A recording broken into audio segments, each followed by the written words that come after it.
I'll tell you what, this one deal could set us up for about the next 9 months. You're going to do great with Congresswoman Stone. She's used to dealing with congressmen and their aides. You'll be a breath of fresh air. Specs. You want to go over the specs? Do you have them? This is a business meeting, right? Oh, yeah. Just checking. Yeah. It's dinner. It's dinner. Right. Just because you invited me doesn't mean it's a date. We're not ready. No, nobody's ready for that. No, dates are off limits. Yeah, not that I listen to everything that my shrink says, but she suggested it would be a bad idea for me to focus on anybody else right now, and I happen to agree, so... A member of the Walking Wounded is not such a bad dinner companion. No, not at all. Yeah. Josh. Hi, excuse me. I won't keep him from business for more than a minute. Just wanted to let you know that on Christmas, anytime after 3 o'clock is good. What? You can come over anytime after 3 o'clock. Reva didn't tell you that Holly and I are throwing a party? Yes, she did, actually. I'm sorry. Yes. Okay, good. You're working hard. I hope you and Reva can make it. Thank you. Yeah, sorry to interrupt. Okay. I guess it's hard to tell people. Yeah, it is, especially around the holidays. I should have said something to Ross. I just didn't feel like explaining. You know what? Why don't we go somewhere else? Where there's a little more privacy. Yeah, Is that you're okay on with my you? Good. Okay, thank you. Saying that you had to pay for the hot dogs. I don't know what happened to my wallet. That is such a likely story. You're a cheap date. Thank you. Hey, look at those skaters over there. That one in the blue coat is really good. Oh, yeah. Very Great nice. idea. You know, I cannot believe you actually wanted a hot dog. Why? Well, it just doesn't seem like your style, that's all. No, I was never royalty.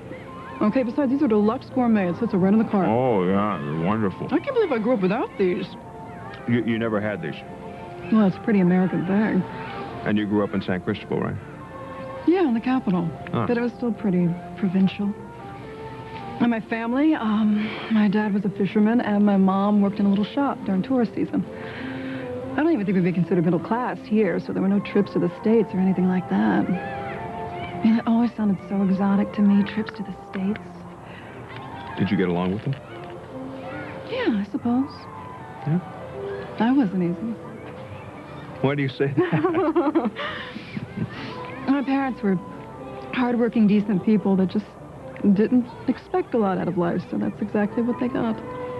But that's not what you wanted. No, I lived a fabulous, exciting life in my head. I see. Mm-hmm. And I was really cocky. You know, why is it that beautiful women always say that? I don't get that. Well, I don't know. I can't speak for anybody else. I just know that I was this tall by the time I was 11. All the boys were like... Oh, yeah, I remember those days very well. Well, it was murder for the girls, Fondly. buddy. Let me tell you. And I don't know, I was all elbows and knees, and I couldn't talk to anybody, and I read a lot, and I wrote these really elaborate plays. You know, they always took place in some beautiful world capital, and I was usually a spy or a rock star. Or sort of a rock star double agent kind of thing, yeah. Yeah, Her Majesty's Secret Service. There you go. And I used to make my brother and sister act the plays out with me. My sister Marissa always had to play the bad guy. Well, you know, the bad guy is usually the better role. Well, maybe, but she was so sweet.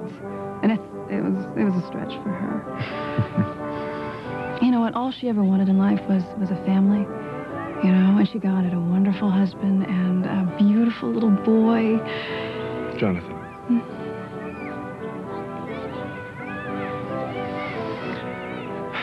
You know, Reva, she thought of them as wonderful people, and I think that she felt she couldn't have done better than she did with them for Jonathan's parents. I'm sorry. I guess we just can't get away from this, can we? You know something, this This evening has not turned out at all as I anticipated. Here we are sitting on a park bench eating hot dogs, talking about Riva, and I am very sorry. Hey, no, it was a great hot dog. Besides, I'm the one who brought it up. Josh, don't feel guilty about thinking about Riva. You can't forget somebody that's been that important to you. I don't think I'd like you very much if you could. You're a good soul, you know that.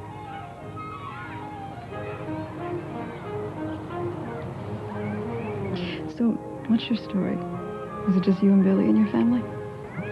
Actually, I have a sister named Trish, an older sister. She lives in Paris. She has for quite a while now. My mother died when I was very young, and my father passed away a couple of years ago. H.B. Lewis. H.B.? Yeah. He and Billy were quite a team. My dad was a wildcatter. Built the whole business out of nothing. And he was a big man. I mean, a bigger-than-life kind of man. And every day I miss him very much. And I suppose you all just got along famously. Oh, yeah. What? No, what? Never mind, I don't even want to go there. No, it was great. It was great. My daddy was my daddy, and Billy was always Billy.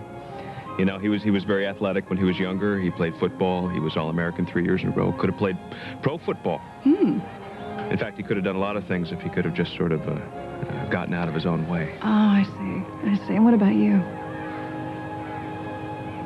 I left. It's hard for me to believe now, but there was a time when I didn't want anything to do with either one of them. So I took off on my own to do my own thing. She came back? Yeah. Yeah, I ran the company, actually. After my dad left, he wanted to go see the world before he passed away. And then, of course, Philip managed to take over the company, and now I'm starting something brand new, and yada, yada, yada. So I guess I sound like a mess, don't I? No. No, you don't. You don't. You sound really brave. And you sound bigger than either one of those men you're talking about. So,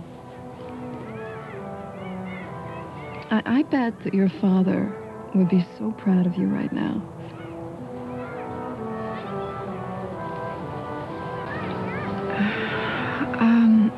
You know what? It's getting late. I better get home. Right. Yeah. Okay. Hey, you know, maybe next time we'll get you out there on those skates. So yeah, it's going to be next time. Assuming, of course, you want there to be a next time. I would love that.